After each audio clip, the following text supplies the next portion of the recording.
And I remember when he came here to visit, when he was with Vancouver, and Marco has a World Cup trophy here in the room.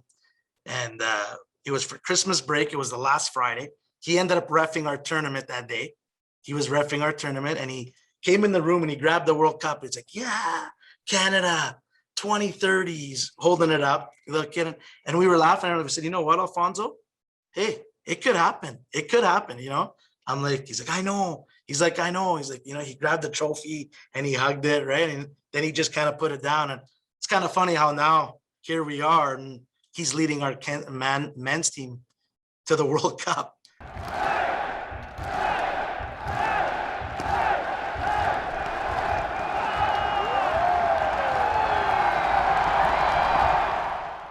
This is Kyle here from the top of the Eiffel Tower, fresh off seeing Ike Ugbo score a goal in a 2-2 draw against PSG.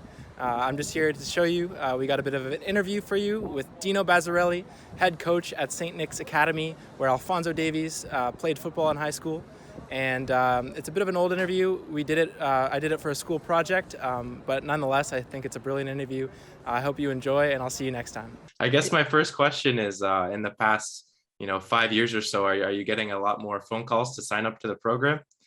Yeah, his story has helped the program grow for sure. Having that type of success, Bayern Munich is great. Kids want to play for Bayern Munich. They see that he came through this route, and yeah, there's been a lot more kids coming through the program because of Alphonso. And like we said, we welcome everybody that wants to come along, enjoy the soccer experience here. And yeah, he's helped us grow in the program for sure. How much has a workday changed for you? I see you're doing plenty of interviews and whatnot. I'm sure that's all new to you, or it was at the time, like since 2015. Yeah, you know what? A lot of the media, since he's come along and gotten where he has, a lot of them, lots of media, different calls between myself and the director Marco, and as he gets bigger and better, there's even more stuff to do at night and more interviews. But everybody wants a good story, so Alphonso is definitely that story for everybody. So, and how much would you say football in the city of Edmonton has changed since he has been on this meteoric rise? You know what? It's been huge. He's the focal point now for young players in the city. Everybody wants to be where Alphonso is. They want to be like Alphonso. They see, at first it's a dream. We all go out there and play, and we say we want to play for Team Canada. We want to play for Bayern Munich. Before it was a dream. Alphonso he's made it reality. He's made it reality for everybody in Canada. So for sure in Edmonton, Alphonso's big. Everybody wants to do what he did, and he did it. And he's opened the path for everybody. It's there. I mean, scouts are looking at Canada now. They want the next Alphonso, Jonathan David. There's players in this country, and the world's going to see it, and they're starting to see it already. So, I mean, he just led the way. Now, there's a clip going around that you guys posted when he was with the academy. My goal as a player to reach professional level and probably play with some of the pros. It helped me because when we go to Commonwealth, it's a bigger field. So, like, when I get the ball to my feet, I can see the open players, make me vision the field. I think when the academy keeps doing this every year, I think it can help me as a player to develop my skill, speed, and passing, and where I should position myself on the field. At that very moment, how conceivable was that future? And then how conceivable was the current reality we live in, where he's making World 11s and Team of the Seasons and winning Champions Leagues? Like I said, in grade 7, a lot of kids have that type of goal. We did that earlier in the year. As the year went on, that year, we started really looking at it and like, this kid has a future. It was a kid that was really good at the game. And there's a lot of kids in the academy that are really good at the game, but he had so much passion for the actual game. He would love to come in and watch Champions League soccer on TV. So he was able to mix his love for the game and his skill for the game. And that's sometimes hard to do. There's lots of great players that they can't watch the game on TV. They're great at playing it, but maybe they're not so interested in watching. Alphonso loved it all. And as the year went along, he got more comfortable. It was kind of like, man, this kid has what it takes. And then, it just took off. Grade 8, grade 9, he became, what he is right now. So Marco let the Whitecaps know we have a player here, and then off it went from there. I was reading that at the time he joined your academy, he had only been playing soccer for a few years. Like he wasn't, over in England and Brazil in the academies, these kids are playing from 4 or 5 years old. Is that true? And then what was he playing sports before soccer? You know what? Before us, he was playing, I think, so he did a little free footy that they would do at the end of the year from May to June. He did a little bit of that, but he hadn't played that much soccer. But the moment we seen him play, we were like, this kid has what it takes to definitely be in the academy. And then everything went from there. I think he started realizing himself when he came to St. Nick's how good he was at this game.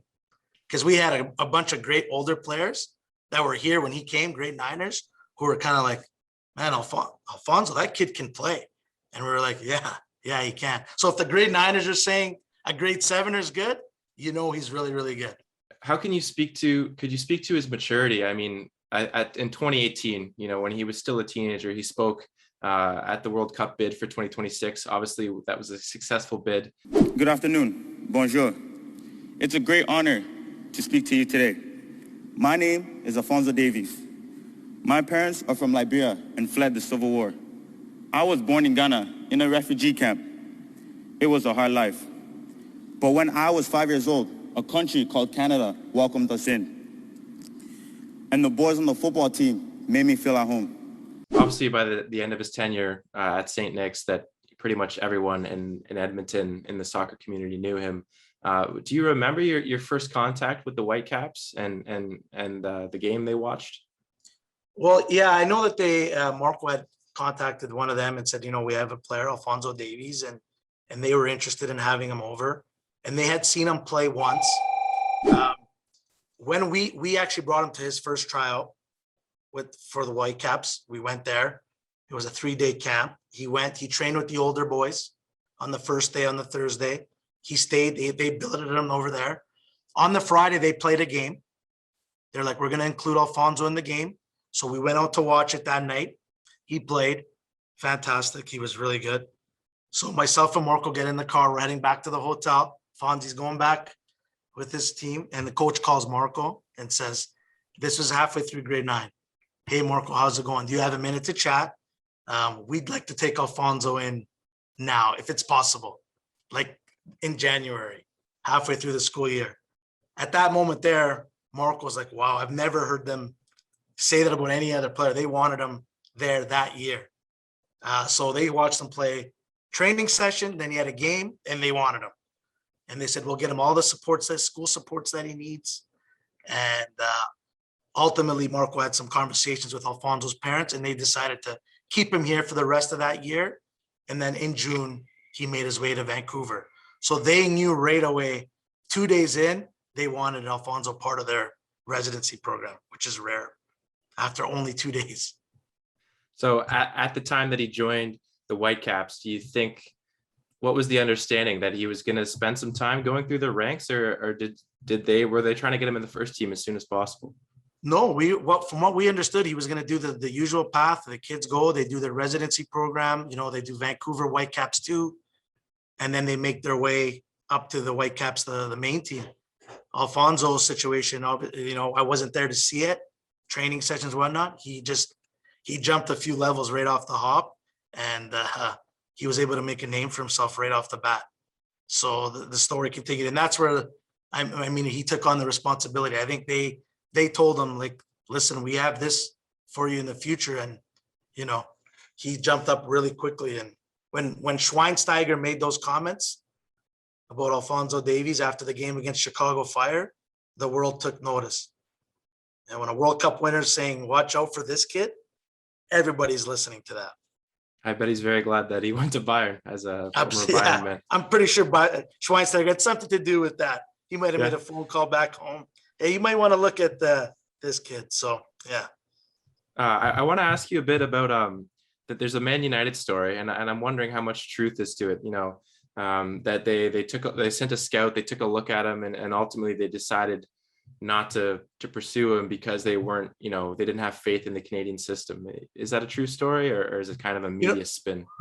Yeah, I don't know too much about the story, to be honest with you. I know I heard the same thing that you did, that they had a scout there and they were watching him and they were interested in the player, and obviously didn't go through. But I don't know if that was true to the point. I heard a different story that was Mourinho that was kind of on the fence on bringing a player like that, but I never asked him about that, so I don't really know the truth behind that.